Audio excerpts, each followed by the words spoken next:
그 찬양과 우리의 경배를 받으실 거룩하신 예수님의 이름으로 기도합니다. 아멘.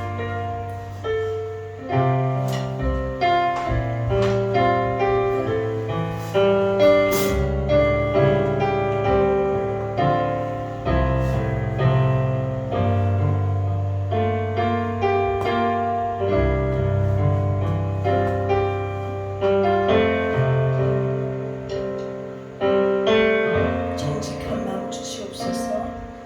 정결한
주님 앞에 섰을 때 우리의 죄가 보이고 그 죄를 주님 앞에 회개할 수 있는 그 은혜.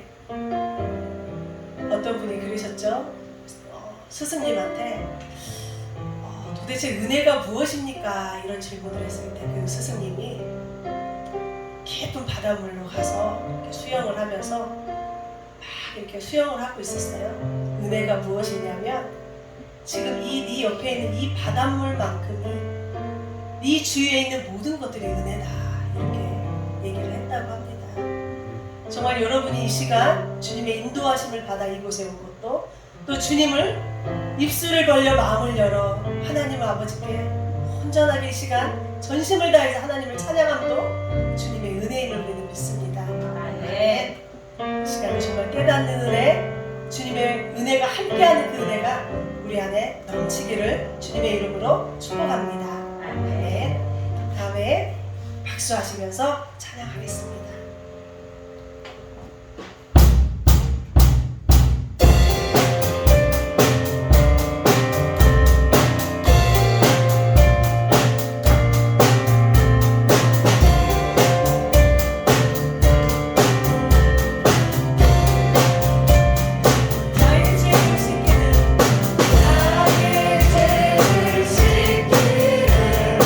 예수의 피 밖에 없네.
뺏기지 않는 우리 모두가 됐으면 좋겠습니다. 아멘. 마지막 찬양하겠습니다.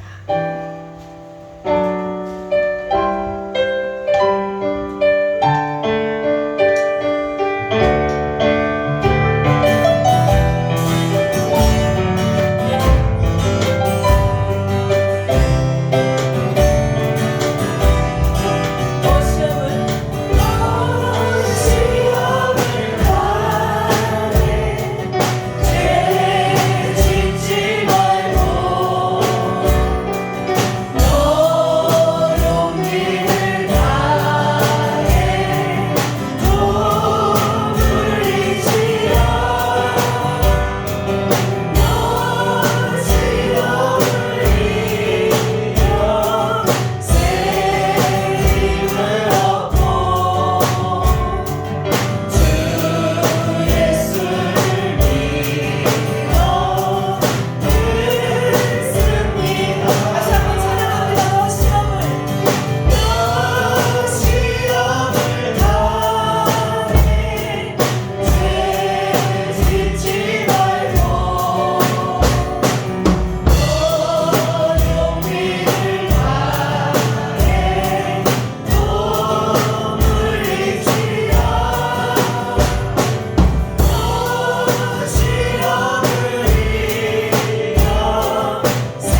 내가 이기는 것이 아닙니다. 예수님이 우리에게 죄를 이기는 완전한 은혜와 능력을 주셔야지만이, 아니요, 주셨습니다. 이미 우리가 낙심치 않고 늘 전진하기 위해서, 그 힘을 받기 위해서 늘 깨어서 기도하고 거룩하고 선한 곳으로 내 마음과 생각을 채워야만 합니다. 주님, 나의 연약함과 나의 그 습관적인 죄에서 벗어나게 하소서. 년 감사 주일입니다. 그런데 이제 코로나로 인해서 우리 4주년 감사 주일, 또 세가족 초청 예배, 또 가족 구원의 날, 그 예배는 6월 27일 마지막 주일로 연기하였습니다. 그러나 오늘 예배가 우리 모두에게 뜻깊은 예배가 되어지기를 간절히 소망합니다. 오늘 예수님께서 하신 말씀을 보면 보물을 하늘에 쌓아두어야 함을 그렇게 명령하고 계시는데요. 그 이유는 땅에 보물을 쌓아두면 좀벌레가 먹어버리듯이 삭아버리고, 또 철이 녹이 슬어 삭아버리듯 그렇게 사라져 버린다는 거예요. 그리고 왕창 도둑맞아 버리기 때문이라 그렇게 말씀하고 계십니다. 오늘 본문 19절 말씀 우리 함께 다시 한번 읽어보겠습니다. 19절 말씀 함께 읽습니다. 시작. 너희를 위하여 보물을 땅에 쌓아두지 말라. 거기는 좀과 동록이 해하며 도둑이 구멍을 뚫고 도둑질하느니라. 아멘. 좀, 우리가 요즘은 좀 보기 어려운데 예전에는 그 소독약을 넣지 않으면은 우리 장롱에 좀벌레가 들어가지고 옷을 이렇게 구멍내 이렇게 삭게 만들었죠. 그리고 동록은 쉽게 말하면 녹이 쓰는 것을 의미하고 있습니다. 그렇다면 지금 예수님이 말씀하시는 보물, 이 보물은 무엇일까요? 우리의 삶 가운데, 우리 인생 가운데 보물로 여겨지는 것들은 많이 있을 것입니다. 그런데 오늘 예수님께서 말씀하신 이 보물은 무엇을 말씀하시는 걸까요? 우리 24절 말씀을 우리 함께 또 같이 읽어보도록 하겠습니다. 24절 시작. 한 사람이 두 주인을 섬기지 못할 것이니 혹 이를 미워하고 저를 사랑하거나 혹 이를 중히 여기고 저를 경히 여김이라. 너희가 하나님과 재물을 겸하여 섬기지 못하느니라. 아멘. 너희가 하나님과 재물을 겸하여 섬기지 못하느니라. 이렇게 예수님께서 말씀하시는 것을 보면 지금 예수님이 말씀하시는 보물, 바로 재물임을 우리가 알게 됩니다. 오늘 우리말 성경에서는 재물이라 이렇게 번역되어 있는데, 이 언어, 성경 언어 헬라에서는 맘모나스라는 헬라를 썼는데, 이 맘모나스는 만몬을 의미하고 있습니다. 만몬 신이죠. 이 만몬 신은 부의 신입니다. 한마디로 돈의 신이죠. 돈. 우리가 먼저 알아야 할 것은 하나님께서 우리에게 주신 돈, 하나님께서 우리에게 주신 재물은 결코 악한 것이 아니라는 것이에요. 우리가 하나님의 청지기로서 돈을 선하게 사용하면 그 돈은 선한 것이에요. 그런데 이 재물, 이 돈의 배후에 도사르고 있는 맘몬신의 영향을 받아서 그 맘몬신에 붙잡혀서 돈을 사용하면 그 돈은 악한 것이 된다는 것을 명심하시기 바랍니다. 맘몬이라는 이 단어, 이 언을 보게 되면 원래는 위탁하다, 맡기다라는 그런 뜻을 갖고 있었습니다. 돈을 위탁하고 돈을 맡긴다라는 그런 의미죠. 그런데 이것을 돈을 맡고 있다 보니까 어떻게 됐습니까? 이 돈에 의지하게 됩니다. 그래서 이 맘몬이라는 의미가 맡기다, 위탁하다라는 이 의미에서 의지하다라는 그 의미로 변질되어 버린 거예요. 의미가 바뀌어 버립니다. 한마디로 돈을 의지한다는 거예요. 하나님의 자녀인 우리 성도는 누구를 의지해야 합니까? 하나님이시죠. 우리는 다들 하나님을 의지해야 함을 알고 또 그렇게 고백합니다. 그런데 우리의 속마음을 파고들어 보면 하나님의 자녀라고 그렇게 고백은 하지만 우리 마음속 깊이 만몬이 자리 잡고 있음을 발견하게 됩니다. 하나님을 의지하지 않고 오히려 만몬신에 붙들려 돈을 의지하고 살아가는 경우가 많다는 거죠. 지금의 시대를 보면 만몬신이 지배하는 시대예요. 하나님보다 돈을 더 두려워하는 시대라는 거죠. 하나님 앞에서는 도무지 고개를 숙이지 않다가도 돈 앞에는 굽신거리는 시대. 이것이 이 시대의 모습이고 우리들의 모습이 아닌가 되돌아봐야 할 것입니다. 그래서 창조주 하나님 위에 건물주가 있다라는 그런 시대인 거죠. 그래서 예수님은 오늘 우리에게 말씀하세요. 너희가 두 주인을 섬길 수 없다. 너희가 한 주인을 사랑하고 또 다른 주인을 또 사랑한다. 그것은 말이 안 된다는 거죠. 한 주인을 사랑하면 다른 한 주인은 경히 소홀히 여길 수밖에 없다. 그렇게 말씀하고 있는 거예요. 하나님과 만몬신을 동시에 섬길 수 없다. 그렇게 예수님께서 선포하고 계세요. 왕이 두 명일 수는 없는 거죠. 그래서 우리 성도들에게 예수님은 이렇게 묻고 계신 거예요. 너희 왕은 누구냐? 하나님이냐? 만몬이냐? 너희는 누구를 의지하고 있느냐? 하나님이냐? 만몬이냐? 여기에 중간은 없습니다. 회색 지대는 없는 거예요. 지금 내가 하나님을 의지하고 있지 않다면 나는 만몬에 사로잡혀 있는 거예요. 지금 내가 돈을 의지하고 있다면 하나님을 의지하지 않고 있다는 거죠. 제가 사랑의 교회를 개척하면서 제 마음에 결단한 것이 하나 있는데, 개척을 하고 3년 동안은 11조 헌금에 대해 설교하지 않겠다라는 그런 마음을 가졌어요. 먼저는 살아계신 하나님이 하나님의 교회를 세우셨으니까 하나님께서 이끌어 주실 것을 믿는 믿음이 제 안에 있었던 것이죠. 그리고 또 한 가지는 하나님을 초라하게 그렇게 보이게 하고 싶지 않았습니다. 자칫 11조 설교가 개척교회의 그 경제적 어려움을 해결하기 위한 수단으로 보여질 수 있겠다는 그런 생각을 했기 때문이에요.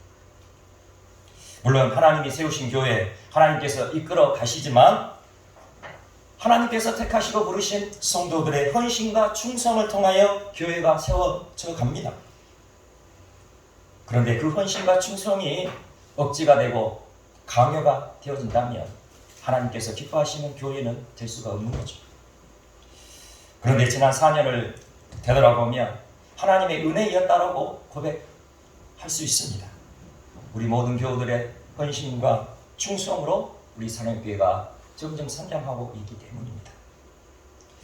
하지만 오늘 본문 말씀과 연계하여서 저는 이 11조에 대한 의미를 좀 더 분명하게 알려드려야겠다는 생각이 들었습니다.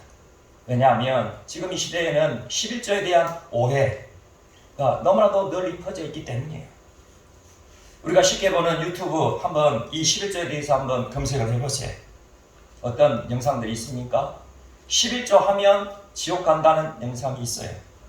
또 다른 영상은 11조 안 하면 지옥 간다는 영상이 있어요. 그러니 우리는 이래도 지옥 가고 저래도 지옥 가는 지금 우리 믿음이 되어버린 거예요. 오늘 이것을 일일이 논증하자면 1시간도 부족할 것입니다. 그래서 저는 오늘 이 시간에는 하나님께서 우리에게 말씀하시는 11조의 의미에 대해서만 같이 한번 나눠보도록 하겠습니다. 혹시 개인적으로 지금까지 궁금하게 여겼던 부분들이 있다면 나중에 개인적으로 저에게 질문하시면 제가 대답을 해드리겠습니다. 오늘 이 시간에는 우리가 드리는 예물, 우리가 드리는 봉헌, 우리가 드리는 11조와 각종 예물, 헌금들, 그것이 하나님께 기쁨이 되고 하나님께서 약속하신 복을 받을 수 있는 봉헌이 되어지기를 바라며 이 말씀을 전하게 된 것입니다. 우리가 하나님께 귀중한 예물, 정말 생명 같은 예물을 드리면서도 하나님의 기쁨이 되지 못하고 복을 받지도 못하는 헛된 예물이 되어서는 결코 안 될 것입니다. 우리가 예수님을 믿고 하나님의 자녀가 되었을 때에 가장 부담스러운 것이 무엇이었습니까? 솔직히 한번 말씀해 보세요. 교회에 나왔을 때 가장 부담스러운 것, 헌금 아니었습니까? 제가 이렇게 복음 전도를 하러 이렇게 밖에 나가서 이야기해 보면 교회에 나오지 못한 분들 말씀 들어보면 가장 부담되는 것이 헌금이래요. 그리고 두 번째는 왜 내가 죄인이라고 그런 말을 들어야 되냐. 그것이 두 번째로다. 우리가 하나님의 자녀이지만 우리 마음 안에도 여전히 헌금에 대한 부담이 있을 수 있다는 거예요. 내가 열심히 일해서 번 것인데 왜 열의 하나를 하나님께 드려야 하는지에 대한 의문이 우리 안에 일어나는 거예요. 그리고 우리가 일상을 이용해 가기 위해서 열의 하나를 하나님께 드려야 되면 그 11조에 해당하는 금액 결코 적은 돈이 아니기에 우리가 부담이 되는 거죠. 하지만 11조는 하나님께서 우리에게 명령하신 규례입니다. 구약 시대부터 하나님께서 우리에게 정해주셨어요. 신명기 14장 22절에서 23절입니다. 너는 마땅히 매년 토지 소산의 11조를 드릴 것이며 내 하나님 여호와 곧 여호와께서 그의 이름을 두시려고 택하신 곳에서 내 곡식과 포도주와 기름의 11조를 먹으며 또 내 소와 양의 처음 난 것을 먹고 내 하나님 여호와 경외하기를 항상 배울 것이니라. 아멘. 하나님께서 11조를 명령하신 이유는 무엇입니까? 내 하나님 여호와 경외하기를 항상 배울 것이니라. 하나님께서 우리에게 11조를 명령하신 것, 하나님 경외하기를 배우게 하시려고 우리에게 11조를 명령하셨다는 거예요. 우리가 하나님께 11조를 드리면서 하나님의 그 사랑을 우리가 느끼고 하나님을 경외하는 법을 배우게 된다는 거죠.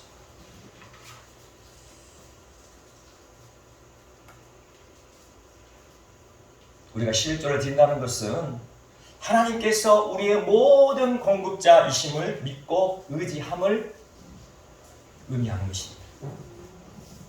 민수기 28장 2절 말씀을 보면 우리가 드리는 예물, 우리가 드리는 그 헌물, 그것이 다 하나님 것이라고 말씀하고 계세요.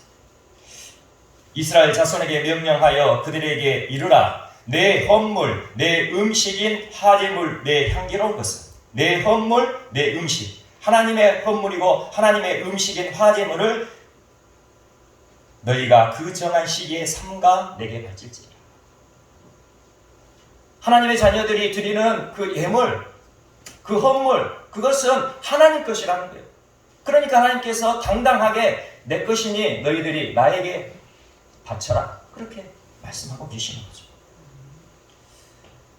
우리가 열심히 땀 흘려 번 돈이지만 한번 생각해 보세요. 하나님께서 우리에게 건강을 주시지 않았다면, 하나님께서 우리가 지혜와 지식을 주시지 않았다면 그 수입을 얻을 수 있었을까요? 그리고 땀 흘려 일하는 농부들, 그들이 비록 그 땀 흘려 농산물을 수확했지만 그 곡식, 그 과일나무는 과연 어디에서 온 것입니까? 하나님께서 만들어 주신 거잖아요. 또한 하나님이 햇빛과 비를 주시 않으셨다면, 하나님이 날마다 그 햇빛을 비춰주지 않으시고 때에 따라 비를 내리시지 않으셨다면 그 어찌 농산물이 그렇게 가을에 추수가 될 수 있었겠습니까? 짐승을 기르는 축산물도 마찬가지죠. 우리가 하나님께 드리는 것, 그것은 다 하나님께로부터 온 것이에요. 그러므로 우리가 드리는 11조는 믿음으로 드리는 것임을 명심하시기 바랍니다. 하나님께서 모든 것의 주인이심을 고백하는 믿음은, 나의 주인은, 나의 왕은 만몬이 아니라 하나님이심을 고백하는 믿음으로 하나님께 드리는 것이 11조라는 거예요. 그런데 우리가 드리는 다른 헌금들이 있죠. 주정 헌금이나 또 감사 헌금, 절기 헌금, 때때로 소원하는 헌금들, 그런 헌금들은 성격이 좀 달라요.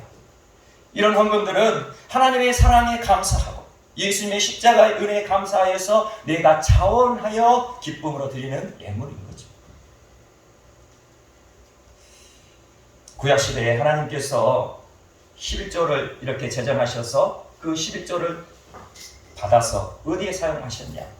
성전을 관리하는 그 비용으로 사용하셨고, 그리고 성전에서 하나님의 일을 감당하고 하나님의 말씀을 전하는 내인들의 생활비를 충당케 하셨습니다. 성전에서 봉사하는 내인들에게는 하나님께서 땅을 주시지 않았어요. 하나님의 백성들이 11조로 살아가게 그렇게 하나님께서 명령하셨던 것이죠.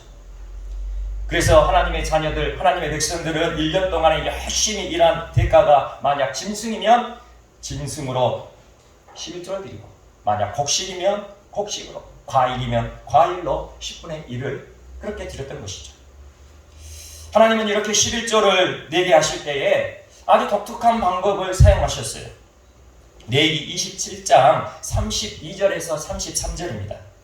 모든 소나 양의 11조는 목자의 지팡이 아래로 통과하는 것에 10번째 것마다 여호와의 성물이 되리라.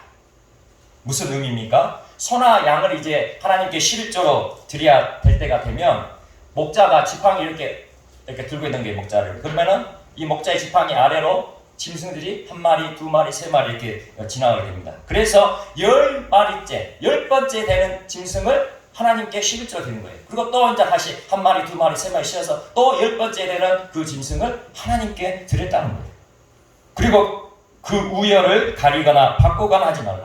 이렇게 하다 보면 어떻게 됩니까? 10번째 되는 것이 아주 튼실하고 좋은 짐승이 택하여질 수도 있고, 또 어떨 때는 조금 안 좋은 짐승이 택하여질 때도 있죠. 그때에 우열을 가리지 말라는 거죠.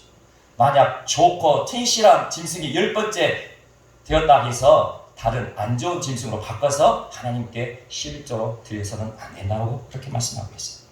그 우열을 가리거나 바꾸거나 하지 말라. 바꾸면 둘 다 거룩하리니 무르지 못하리라. 만약 그렇게 바꾸면 어떻게 된다고 했습니까? 그 좋은 거나 나쁜 거나 두 마리를 다 하나님께 드려야 된다는 거죠. 이 말씀에서 저는 11조의 깊은 의미를 깨닫게 됩니다. 하나님은 우리에게 11조를 요구하시면서 우리 생활에 필요한 9개를 먼저 주신다는 거예요. 이제 얼마 안 있으면 맥주절이 되지만 맥주절 그 감사절의 의미는 무엇입니까? 우리의 첫 열매를 드리는 거죠. 첫 열매. 가장 처음 열려진 열매를 드리는 것이 맥주 감사절의 의미입니다. 첫 번째 열매는 무슨 의미입니까? 가장 아름다운 것, 가장 좋은 것, 가장 귀중한 것을 하나님께 드린다는 그 의미가 바로 이 맥주절의 감사절, 그리고 우리가 일반 다른 예물로, 감사 예물로 드리는 그 예물의 의미도 되겠죠. 그런데 11조는 그게 아니라는 거예요. 첫 번째 것이 아니에요. 10번째 것을 드리라는 거예요. 10번째 것. 하나님은 우리의 생활에 필요를 하시고 우리의 생활 속에서 생활할 수 있도록 먼저 하나부터 9가지는 우리에게 허락하시는 거예요. 그것을 너희 생활에서 풍족하게 사용하라. 그렇게 말씀하고 계시는 거예요. 그리고 맨 나중 10번째 것을 나에게 돌려라. 우리 입장에서 보면 어떻습니까? 첫 번째 것을 드리나, 5번째 것을 드리나, 10번째 것을 드리나 똑같이 10의 하나를 드리는 것은 똑같잖아요. 그런데 여기서 우리는 하나님의 마음을 보는 거예요. 하나님의 마음이 어디 있냐 이거죠. 10개 이것이 다 내 것이니까 내놔, 그렇게 말씀하시는 것이 아니라는 거예요. 너에게 준 10개가 내가 다 준 것이지만 그것을 준 이유는 내가 너를 사랑해서 그 10개를 준 거야. 그러니 내가 10개를 받았다면 1개부터 9까지는 너를 위해 사용해. 너의 생활을 위해 사용해. 너의 필요를 위해 사용해. 그리고 마지막 10번째 것을 나에게 바쳐라. 그렇게 말씀하시는 거죠. 하나님의 사랑, 하나님의 깊은 배려를 여기에서 우리는 알 수 있는 거예요. 하나님께서 원하시는 것, 우리의 마음임을 명심하시기 바랍니다. 오늘 21절에 뭐라고 말씀합니까? 내 보물 있는 그곳에는 내 마음도 있느니라. 우리의 재물, 우리의 밀집 있는 곳에 내 마음이 있대. 그러니까 하나님은 그 돈을 주라는 것이 아니고 그 돈에 담겨져 있는 나의 마음, 우리의 마음을 달라는 거예요.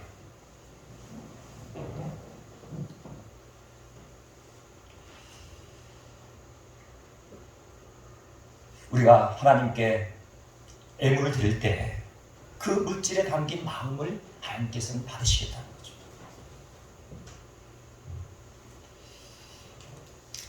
하나님께서 우리에게 다 너희들이 써라 그렇게 그랬지만, 너희들이 필요한 대로 사용해라 그랬지만, 우리는 어떻게 해야 합니까?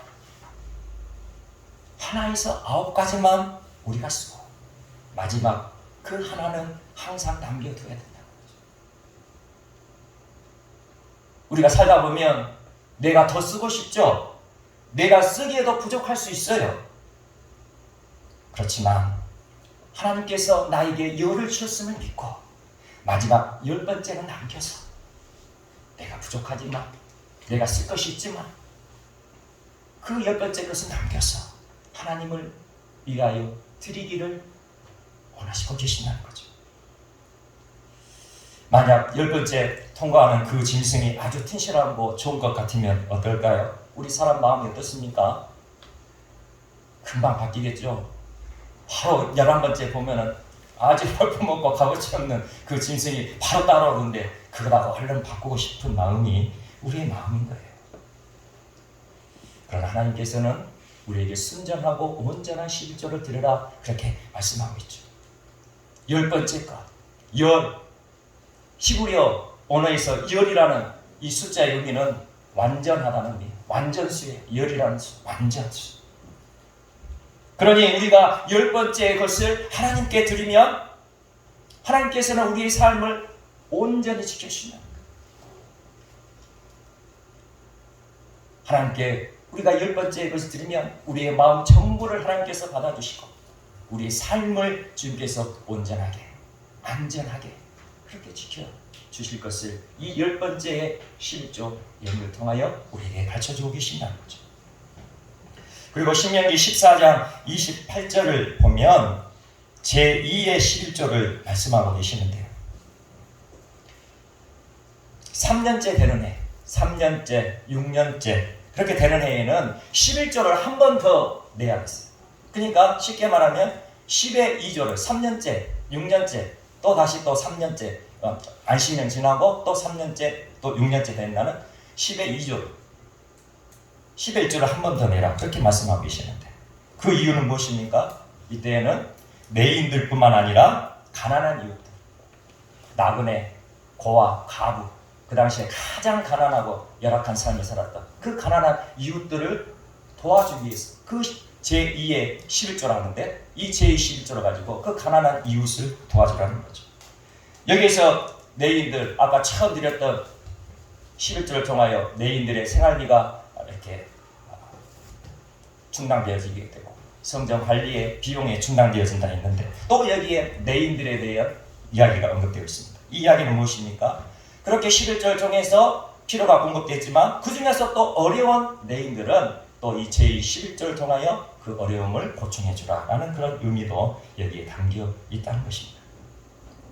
물론 교회가 성도들이 하나님께 드린 이 헌금을 통하여 가난한 이웃을 돌보는 데 사용해야 합니다. 당연한 거죠.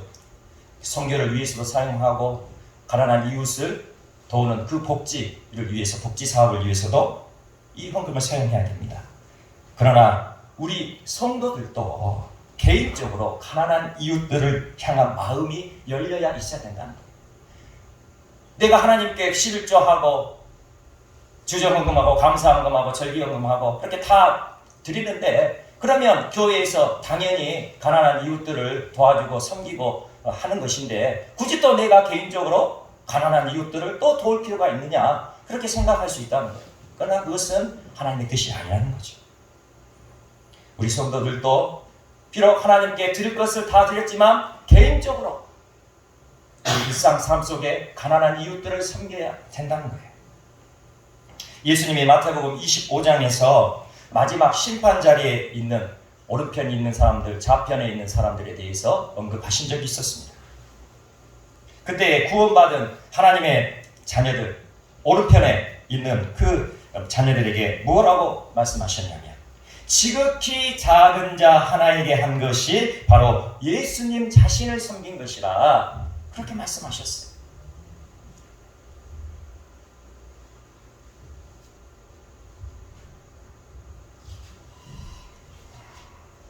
여기 뒤에 좀 안내 좀 해주세요. 뒤에.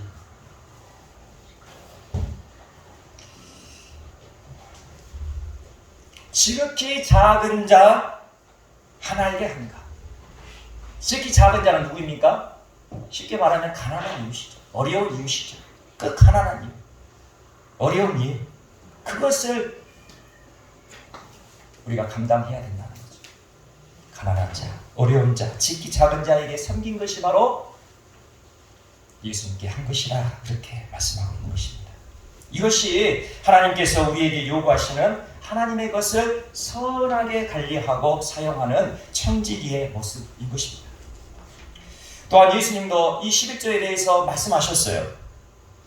마태복음 23장 23절, 화 있을진저 외식하는 서기관들과 바리새인들이여, 너희가 박하와 회양과 근처의 11조는 드리되 율법에 더 중한 바 정의와 긍휼과 믿음은 버렸도다. 그러나 이것도 행하고 저것도 버리지 말아야 할지니라. 아멘.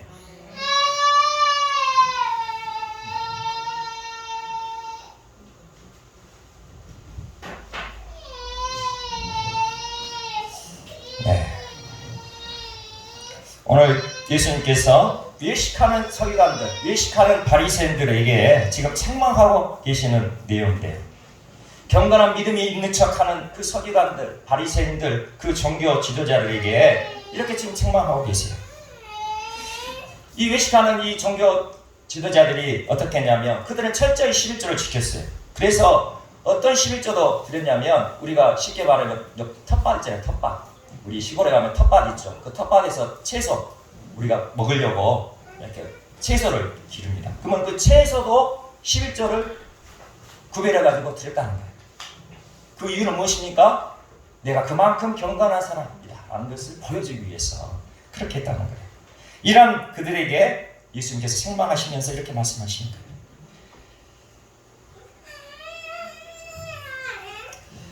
예수님은 그들에게 11조 드리는 것은 잘 했지만 그 11조에 끼어있는 외식은 버리라는 거죠. 11조에 끼어있는 외식된 마음은 버리고 긍휼과 정의와 믿음으로 11조를 드려야 된다라고 그렇게 말씀하고 있는 거예요. 이것도 행하고 저것도 버리지 말아야 합니다. 11조도 행하고 정의와 긍휼과 믿음도 버리지 말아야 된다. 그러니 결국 11조 안에 정의와 긍휼과 믿음을 담아 하나님께 드려야 그것이 올바른 11조다라고 말씀하고 계시는 거예요. 레슬리 목사님이 이렇게 말을 했습니다. 지갑이 거듭나지 않으면 진정으로 거듭난 것이 아니다. 우리가 거듭나야 천국에 들어간다는 거 다 알고 계시잖아요.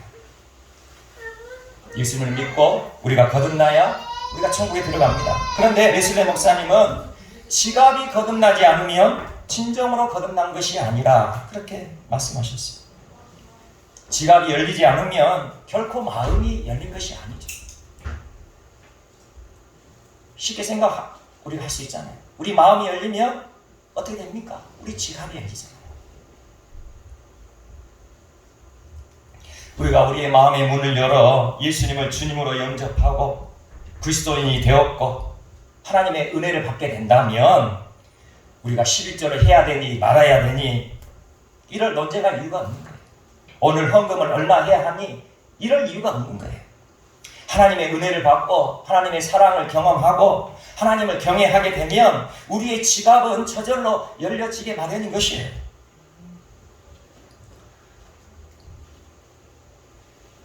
서로 사랑하는 연인들, 서로 사랑하는 사람들 그 모습을 보면 알 수 있잖아요.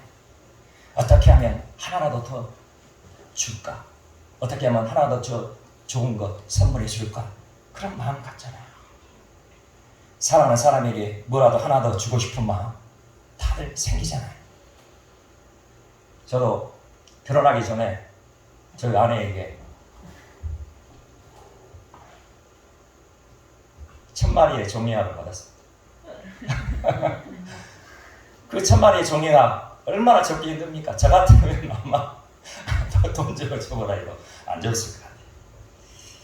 그런데 그 정성들이야, 힘들이야, 그 조그만 그 정약을 접어서 예쁜 유리병에 담아주는 이유가 무엇입니까?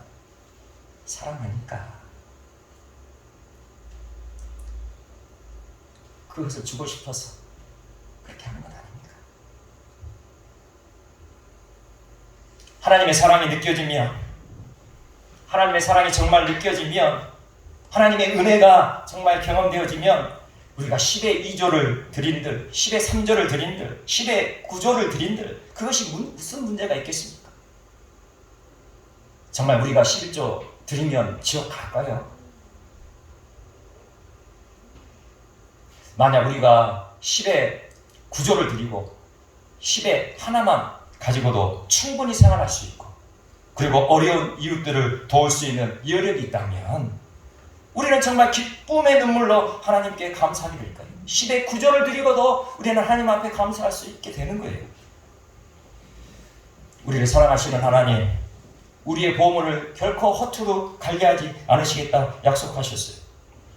20절 말씀입니다. 우리 함께 같이 읽겠습니다. 20절 말씀 우리 함께 읽겠습니다. 시작.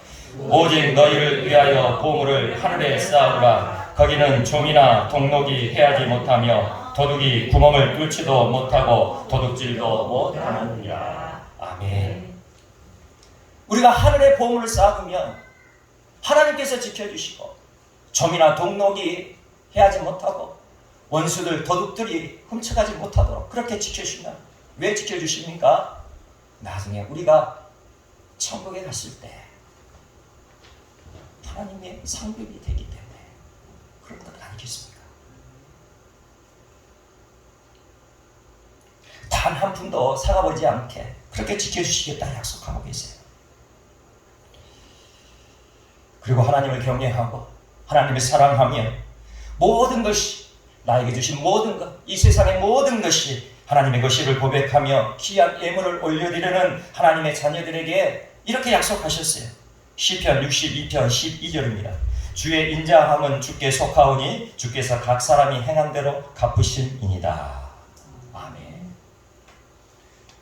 그리고 또 성경에서는 즐겨내는 자를 사랑하시겠다 그렇게 약속하셨습니다. 우리가 하나님께 순전하고 온전한 마음으로 드리면 반드시 갚아주신다 약속하고 계세요. 우리가 끝까지 온전하고 순전한 마음을 지켜야 합니다. 하나님께 순전하고 온전한 그 예물, 마음을 다한 예물을 드려놓고도 만약 우리의 눈에 어둠이 몰려오면 우리는 한순간에 하늘에 쌓인 보물을 다 잃어버릴 수도 있습니다. 그때가 언제인가요? 가장 위기의 순간. 제가 옛날에 직장생활 하면서 11조 하는 저의 그 모습을 보게 되면 연말 결산을 할 때 1년간 정말 순전하고 온전한 그 마음으로 하나님께 드린 그 헌금을 결산해 볼 때 내가 1년 동안 하나님께 얼마만에 그 예물을 드렸는가, 그 금액을 결산해 볼 때 우리의 위기의 순간이 올 수 있다는 거죠. 하늘에 쌓아놓은 그 보물이 한순간에 도둑맞는 일이 벌어질 수 있다는 거예요. 1년간 결산한 헌금 내역을 보면서 이 돈이었으면 내가 그토록 원하던 그것을 몇 개나 살 수 있었을 것인데 우리의 눈에 어둠이 짙게 깔려오며 내 눈앞에는 그토록 원하였다. 그렇지만 아직 사지 못했던 그것들이 눈앞에 어른거린다는 거죠. 우리 눈앞에 맴돈다는 거예요. 그리고 하루 종일, 그리고 며칠 동안 그것을 묵상하고 있다면 하나님 앞에 어떤 모습이 될까요? 우리가 어떤 사람에게 선물 하나 해주고는 나중에 생생될 것은 다 낸다. 그렇게 하면 어떨까요? 뭐 하나 사주고는 나중에 생생내면 정말 보기 싫죠. 정말 꼴깍일 거예요. 만약 그런 마음이 생기게 되면 원수가 그런 마음을 줄 수 있어요. 우리의 믿음을 실족시키기 위해 우리가 쌓아놓은 하늘의 보물을 도둑질하기 위하여 그런 마음을 우리에게 준다는 거죠. 그때 그 어둠의 생각을 예수님의 이름으로 물리치시기를 소망합니다. 그리고 곧바로 하나님께 감사로 영광 돌리시기를 소망합니다. 23절 눈이 나쁘면 온몸이 어두울 것이니 그러므로 내게 있는 빛이 어두우면 그 어둠이 얼마나 더하겠느냐. 우리 눈이 밝다가도 우리 눈이 나쁠 때가 온다는 거예요.